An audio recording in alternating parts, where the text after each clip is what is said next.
Upaya pemutarbalikan fakta menggunakan informasi yang seolah-olah meyakinkan akan tetapi tidak dapat diverifikasi kebenarannya. Satu hak asasi manusia yang sangat penting adalah kebebasan menyampaikan pendapat. Tetapi harus ada keadilan informasi. Semua punya hak untuk dilindungi. Yang sering terjadi adalah membiarkan kabar bohong yang menguntungkan penguasa atau membiarkan saja kabar bohong yang tidak ada sangkut pautnya dengan kekuasaan. Sepakatkah kita untuk melawan hoaks dan berita palsu alias kabar bohong ini? Harus banyak literasi media agar tidak tertipu. Dan bagaimana menurut Anda, tuntaskah persoalan di masa musim politik ini dengan serangan hoaks di media sosial dengan lahirnya gerakan perlawanan hoaks? Simak tuntas bersama mahasiswa Fakultas Ilmu Komunikasi Universitas Emputan Tular. Oke, balik lagi di acara Beyond on the Books. Nah, kali ini kita akan membahas tentang politik nih. Apalagi kita juga udah masuk tahun politik nih guys. Di tahun 2024 nanti kan kita akan menyoblos ya, salah satu paslon. Nah, menjelang tahun politik, sudah resmi pendaftaran 3 pasangan calon presiden dan wakil presiden ke KPU. Secara resmi, kompetisi juga dimulai untuk mencari suara terbanyak dari rakyat Indonesia. Hal ini juga menyebabkan berita hoax sudah banyak tersebar dong pasti ya. Nah, serangan hoax banyak terjadi di media sosial saat ini. Hal ini menjadi semakin masif penyebarannya karena kurangnya kritis dalam menerima informasi. Hal ini juga diperkuat oleh salah satu data di UNESCO, di mana Indonesia berada di nomor 2 di urutan paling bawah pada literasi dunia. Sebuah fakta yang pahit ya, di mana masyarakat Indonesia sangat aktif bermedia sosial tapi sangat minim untuk literasinya. Sehingga tidak sulit bagi penyebar hoax itu membuat berita dan juga menyebarkan berita palsunya. Namun hal ini menjadi pemicu bagi mereka yang masih kritis dan menerima informasi untuk melawan berita-berita tersebut. Dalam konferensi kali ini, kita akan melakukan tanya jawab seputar berita hoax dan juga bagaimana sih cara melawan berita hoax tersebut. Kali ini kita kedatangan 3 narasumber kita, yaitu ada Kak Floriana, ada Kak Alvito, dan juga ada Kak Iqbal. Bersama saya Putri Komalasari dan juga ketiga narasumber kita di sini.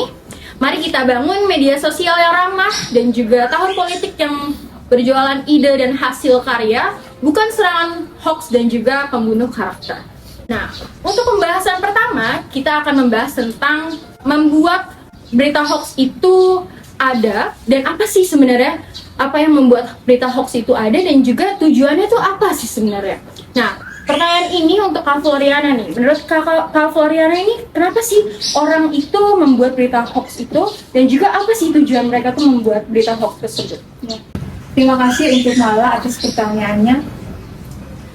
Hoax terjadi di masa politik itu disebabkan adanya sebuah kompetisi ya, sebuah persaingan dalam upaya memenangkan suara rakyat. Namun yang tidak bisa dipungkiri, bisa saja pembuat hoax adalah buzzer yang diciptakan salah satu paslon untuk melemahkan paslon lainnya. Jadi bisa dibilang hoax adalah salah satu upaya untuk mencegah lawan dari paslon lain yang didukung. Nah, yang berakibat menurunnya elektabilitas dari paslon tersebut. Jadi berarti ada indikasi bahwa buzzer itu dibuat salah satu paslon itu untuk menurunkan suara dari paslon lain ya kayak? Ya, ada kemungkinan ya, bisa jadi paslon yang membuatnya atau relevan di bawahnya yang berinisiatif ya. Karena kalau kita lihat serangan hoax yang terjadi di musim politik itu terjadinya tuh sangat terstruktur dan rapi sekali. Berarti mudah dibaca lah ya Kak? Ya. Oke, baik. Terima kasih atas jawabannya Kak Floriana. Jadi berita hoax ini artinya memang sengaja dibuat untuk mengurangi elektabilitas dari salah satu paslon agar pembuat hoax ini bisa memenangkan suara rakyat di 2024 saat ini. Nah, untuk pembahasan kedua, ini kita akan membahas tentang dampak dari berita hoax tersebut. Pertanyaan ini tentunya buat Kak Iqbal ya Kak ya. Bagaimana sih pendapat Kak Iqbal tentang dampak dari berita hoax yang banyak banget nih tersebar di media sosial Kak? Oke, terima kasih Mala sebelumnya atas pertanyaannya. Kerugian yang terjadi akibat berita hoax ini ada berbagai macam. Jika berita hoax ini dibuat untuk menaikkan elektabilitas seseorang dengan membuat berita palsu seperti pencapaian yang diakui, maka bisa saja ini menaikkan elektabilitas paslonnya. Tapi jika ada pihak yang menyuarakan kebenaran dan melampirkan data-data serta fakta yang sesungguhnya terjadi, maka ini bisa menjatuhkan elektabilitas paslon tersebut. Berarti harus ada salah satu pihak yang mengungkapkan kebenaran itu dengan sebuah fakta-fakta yang ada ya Kak betul, ya? betul. Oke, karena kan baik banget nih kepalsuan yang pasti marak tersebar di sosial media kita. Jadi kita harus sesuai fakta ya Kak? Betul. Literasi juga harus banyak nggak sih? Iya benar. Iya, benar. Karena ini membuat masih saja ada buzzer yang membuat berita hoax karena rendahnya angka literasi kita.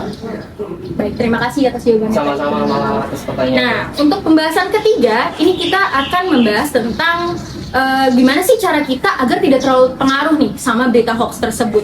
Pertanyaannya kali ini buat Kak Alvito dong ya.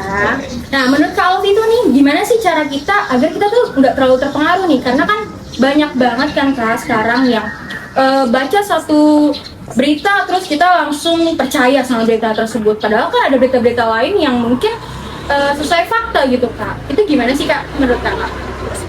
Terima kasih sebelumnya ya atas pertanyaannya. Jadi agar kita tidak terpengaruh, sebenarnya sih mudah saja. Cuma kuncinya adalah kita mau menerima fakta atau kita sudah tertutup oleh rasa benci kita sendiri. Kalau kita mau mencari faktanya, hanya bermodalkan internet di Google saja, kita sudah bisa mencari kebenaran atas informasi yang kita dapat. Nah, ada nih satu quotes dari almarhum Bob Sadino yang saya suka. Bunyinya gini: jadilah gelas kosong terlebih dahulu sebelum bertemu dengan orang lain. Maksudnya adalah, ketika kita menerima informasi, bisa mencari kebenaran atas informasi tersebut. Namun, jika gelas kita dari awalnya sudah penuh, jangankan menerima informasi, walaupun kita menerima faktanya saja, kita sudah tidak bisa menerimanya. Iya. Ada nih satu kasus nih Kak. Ada salah satu paslon yang menyebarkan berita hoax bahwa salah satu calon wakil presidennya ini itu ijazahnya palsu kan ya? Waduh, siapa tuh? Iya kan? Ya, kita nggak nyebut nama ya, tapi ya mungkin kalian semua tahu lah ya. Tapi kan ternyata setelah ditelusuri itu ternyata tidak benar gitu kan. Tapi kalau misalkan kita sudah seperti Kak Alvito tadi bilang, kalau misalkan gelas kita sudah penuh, mau dia membenarkan apapun, kalau misalkan kita sudah mengecap kalau misalkan dia itu buruk, iya kan? Itu mau fakta apapun yang dikeluarkan, kita tetap mengecap dia buruk seperti itu kan ya. Baik, terima kasih atas jawabannya Kak Alvito. Nah, untuk sikap kita menolak informasi apapun yang kita terima itu nggak boleh mentah-mentah, ya kawan-kawan. Nah, itu kita harus teliti lagi, kita harus riset lagi, nggak harus kita percaya dengan satu fakta aja, nggak harus kita percaya dengan satu berita aja. Nah, untuk Kak Floriana nih, gimana sih Kak tanggapannya? Pasti kan kalau misalkan ada pencalonan seperti ini kan, itu pasti ada salah satu lah yang kalah. Atau maksudnya dua yang kalah, jadi satu yang menang seperti itu ya. Itu gimana sih Kak, kayak mental dari calon legislatif ini Kak?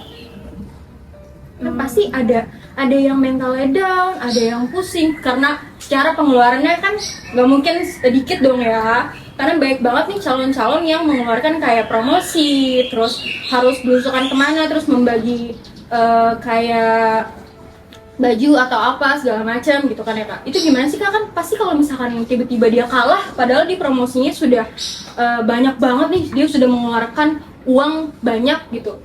Itu kan pasti adalah mental down gitu ya. Itu menurut Kakak gimana sih Kak? Kalau menurut saya, kalau dia udah mencaleg jadi jadi presiden atau jadi apa ya, jadi tentunya dia harus siap mentalnya ya. Jadi mau kalah atau menang pasti dia udah siap mentalnya. Berarti harus memang sudah siap Iya. ya. Kalau menurut Kak Alfi itu gimana nih? Sama sih, kayak contohnya aja kayak Ya oke. Kita nggak nyebut nama ya, karena ini berbahaya sekali seperti pembahasan seperti ini. Gimana nih Kak? Kalau kita lihat kayak dari contohnya kayak gitu aja, dia masih sabar untuk Indonesia, bahkan dia jadi Menteri Pertahanan Oh saat ini. iya, benar-benar. Nah, apalagi sudah berteman dengan Presiden kita saat ini. Sangat akrab sepertinya Benar. sih.